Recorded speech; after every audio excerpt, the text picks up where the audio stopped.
यो किमा नुडल्स साथीहरू यो कसरी बनाउने भनेर मैले हजुरहरूलाई भिडियो सेयर गर्न गइरहेको छु है। यसको लागि बनाउनलाई त्यो बजारमा व्हाइट नुडल्स भनेर त पाइन्छ, तर मैले चाहिँ घरमै त्यो बोइल गरेर राखेको चाउमिनबाट बनाउन गइरहेको छु कि। सबभन्दा पहिला मैले तिललाई भुट्छु। तिललाई भुटिसके पछाडि फेरि त्यो खुर्सानी र टिमुरलाई पनि भुट्ने, अनि तिनटालाई मिसाएर पिसेर यतिको पाउडर बनाउने। अनि त्यसमा फेरि काटेको थोरै त्यो मसिनो गरी काटेको लसुन पनि हाल्ने है। अनि त्यसपछि नुन, अनि त्यसपछि त्यो इमलीको पेस्ट अलिअलि अमिलोको लागि हालेको मैले।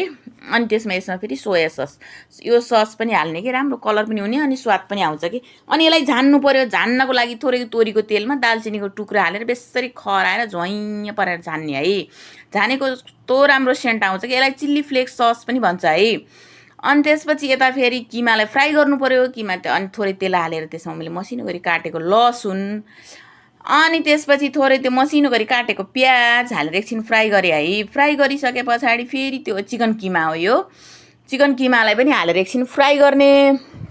फ्राई गरिसके पछाडि फेरि थोरै टमाटर, अब मासुमा जस्तै गरेर थोरै थोरै सुखा मसलाहरू हाल्ने के, त्यो राम्रो बास्ना पनि आउँछ अनि स्वाद पनि राम्रो हुन्छ।